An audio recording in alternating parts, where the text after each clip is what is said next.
Assalamualaikum warahmatullahi wabarakatuh. Perkenalkan, nama saya Rodi dengan NIM D0320-324, Prodi Perencanaan Wilayah dan Kota, Fakultas Teknik Universitas Sulawesi Barat.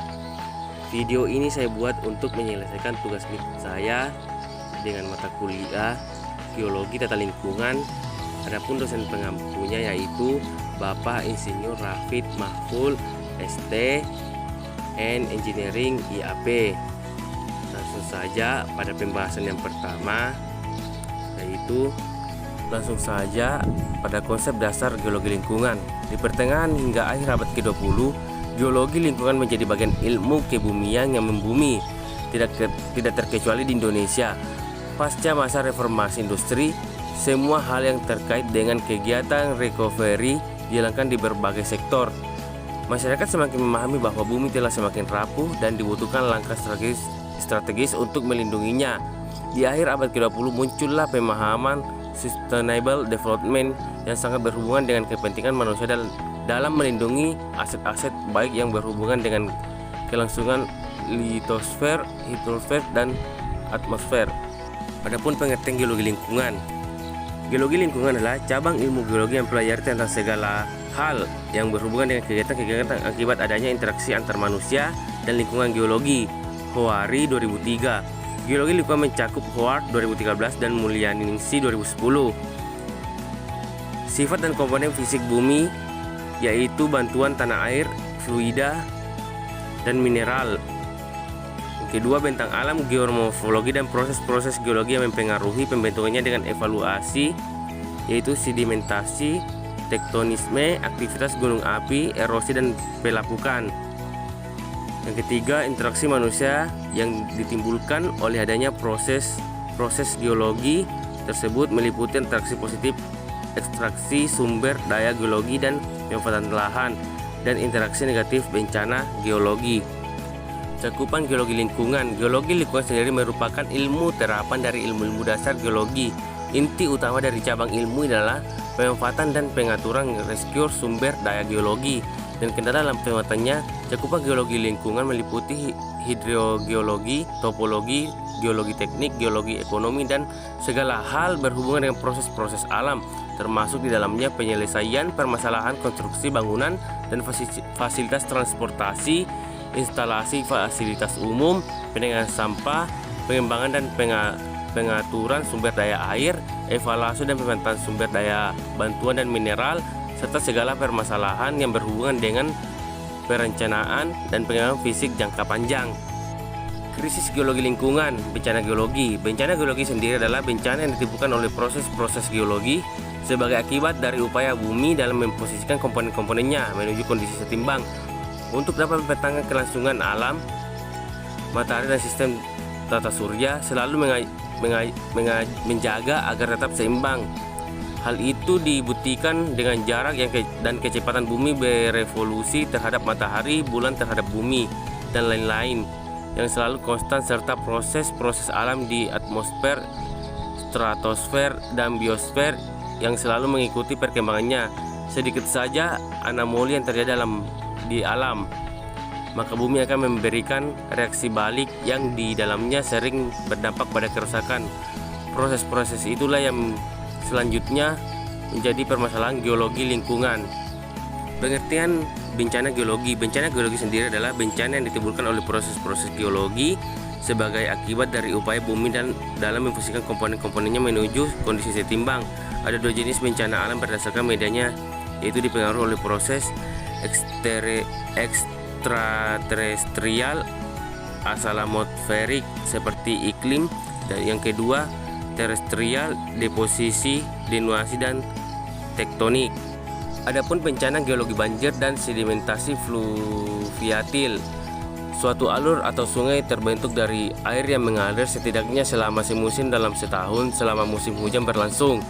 Aliran air tersebut tidak selalu tetap pada tiap tahunnya. Alur-alurnya berubah sewaktu-waktu tergantung pada perubahan arah aliran. Variabel-variabel penting dari aliran sungai dan alur sungai adalah gradien sungai, luahan, discharge, kecepatan dan lebar, dan kedalaman air penampang melintang. Dinamika sungai dan alur. Suatu aliran dalam lemah lembah sungai dibentuk oleh proses erosi alur, erosi dinding sungai dan erosi dasar lembah yang disertai dengan proses sedimentasi. Air sungai terkadang melampaui volume cekungannya atau banjir. Air limpahan banjir tersebut juga membawa material endapan lumpur yang selanjutnya diendapkan di dasar lembah yang disebut sebagai aluvium. Untuk membedakannya dengan fluvium adalah fluvium adalah material yang diendapkan oleh proses fluvial seperti endapan alur dan gosong pasir. Dasar lembah yang tertutup oleh material aluvium tersebut dataran aluvial. Adapun dinamika banjir dan luahan sungai dan alur. Banjir adalah suatu proses alam namun pemicunya dapat secara alamiah maupun artifisial sebagai salah satu metode alam dalam menjaga kesetimbangan pengaliran. Hal itu dapat dipicu oleh berlebihnya prestivasi uap air di udara sehingga curah hujan tinggi, pancaran es yang sangat cepat, meningkatnya air larian di permukaan tanah, lereng terjal, badai, tsunami, kerusakan, bocornya bendung dan pertumbuhan penduduk, urban development. Strategi untuk meminimalkan bahaya banjir. Pengadaan sarana pengontrol banjir bukanlah strategi yang baik untuk menanggulangi banjir karena alat itu hanya dapat memantau tinggi luahan, tidak mengurangi volume sedimen dalam lembah. Namun alat tersebut dapat membantu memprediksi kapan terjadinya banjir sehingga dapat mengurangi kerugian yang ditimbulkan. Permasalahan geologi lingkungan. Indonesia adalah wilayah dengan tatanan tektonik aktif yang dibentuk oleh penunjaman lempeng di India di bawah lempeng Eurasia di bagian barat sejak Kapur, serta penunjang lempeng Pasifik di bawah lempeng Eurasia di bagian timur. Konsekuensinya adalah memiliki potensi gempa bumi dan tsunami, erupsi gunung api, dan gerakan massa, ditambah lagi dengan posisi Indonesia yang berada pada garis khatulistiwa menyebabkan curah hujan tinggi dengan hutan hujan tropis dan sebagian besar wilayahnya gempa-gempa tektonik yang dangkal yang bersentas besar sering melanda wilayah ini yang sekaligus diikuti dengan berbagai macam gerakan massa.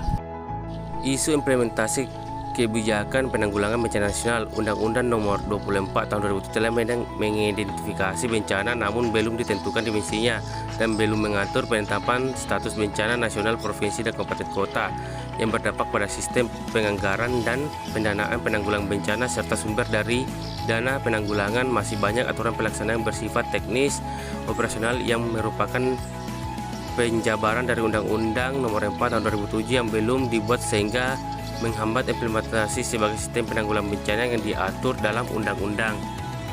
Strategi dan operasi. 1. Lemahnya legalitas implementasi RAN PRB agar dilaksanakan secara konsisten oleh departemen teknis terkait. 2. Belum ada mekanisme untuk mengintegrasikan RAN PRB ke dalam dokumen RPJM sehingga dalam dijadikan acuan dalam penyusunan program dan kegiatan terkait dengan kebencanaan. 3. Belum ada relasi yang jelas antara RAN PRB dengan RAD PRB. Yang keempat, masih banyak pedoman teknis termasuk protap tersebar di berbagai departemen sektor yang belum memiliki kesamaan standarisasi. Adapun sumber daya alam, menurut KBBI, pengertian sumber daya alam adalah potensi alam yang dikembangkan untuk proses produksi. Menurut Undang-Undang Nomor 4 Tahun 1982 Pasal 5 menyebutkan bahwa sumber daya alam adalah unsur lingkungan hidup yang terdiri atas sumber daya manusia, sumber daya hayati, sumber daya non-hayati, dan sumber daya buatan. Menurut Erland 1974, sumber daya alam merupakan suatu keadaan lingkungan alam yang mempunyai nilai untuk memenuhi kebutuhan manusia. Geologi, ilmu mempelajari segala gejala atas di permukaan bumi dan di dalam bumi baik yang meliputi proses-prosesnya, susunan serta bentuk bumi, sejarah perkembangannya, termasuk banyak organisme yang pernah hidup dalam maupun di bumi. Lingkungan, kesatuan ruang dengan semua benda, sumber daya energi, keadaan dan makhluk hidup termasuk juga manusia dan perilakunya memenuhi alam itu sendiri. Geologi lingkungan adalah cabang ilmu geologi yang mempelajari tentang segala hal yang berhubungan dengan kegiatan-kegiatan akibat adanya interaksi antar manusia. Informasi geologi dan penataan lingkungan yang A. Ilmu geologi, metode dan sistematika untuk menerangkan fenomena permukaan bumi yang terjangkau oleh sentuhan dan penglihatan geologi permukaan bumi sampai bawah permukaan ke dalam di ribuan materi. B. Pengetahuan geologi digunakan untuk memperoleh data geologi. Informasi geologi, produk ilmu geologi dapat digunakan sebagai dasar atau tidak sebagai pertimbangan dalam penataan lingkungan.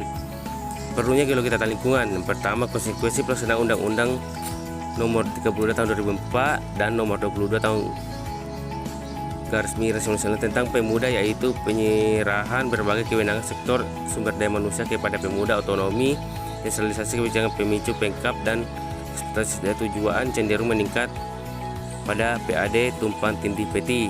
Kedua, kepekaan terhadap ancaman bencana alam geologi perlu ditingkatkan. Ketiga, geologi tata lingkungan perlu diterapkan. Pembangunan berkelanjutan dan berwawasan lingkungan. Pembangunan yang dilakukan oleh secara kesinambungan memanfaatkan SDA secara optimal dan bijaksana dengan memperhatikan fungsi kemampuan ekosistem sehingga tercapainya kelangsungan hidup dan kesejahteraan rakyat. Pembangunan berkelanjutan adalah proses pembangunan lahan, kota, bisnis masyarakat dengan prinsip memenuhi kebutuhan sekarang tanpa mengorbankan pemenuhan kebutuhan generasi masa depan. Mencegah kerusakan lingkungan. Pembangunan terus bijaksana dilandasi wawasan lingkungan, tercapainya kesinambungan pembangunan dan terjaminnya kesejahteraan generasi sekarang dan mendatang. Dampak pelaksanaan pembangunan: meningkat risiko pencemaran dan perusakan lingkungan. Struktur dan fungsi dasar ekosistem rusak, beban sosial ditanggung pemerintah dan masyarakat. Pengelolaan penataan lingkungan: 1. Terpilihnya fungsi lingkup hidup. 2. Tercapainya keserasian antara lingkup hidup dan manusia. 3. Terkendalinya pemanfaatan sumber daya secara bijaksana. 4. Terjaminnya kepentingan generasi sekarang dan masa mendatang. 5. Terlindungnya masyarakat negara dari dampak kerusakan lingkungan. Mungkin itu saja. Sekian dan saya akhiri dengan ucapan wabillahi taufiq wal hidayah. Assalamualaikum warahmatullahi taala wabarakatuh.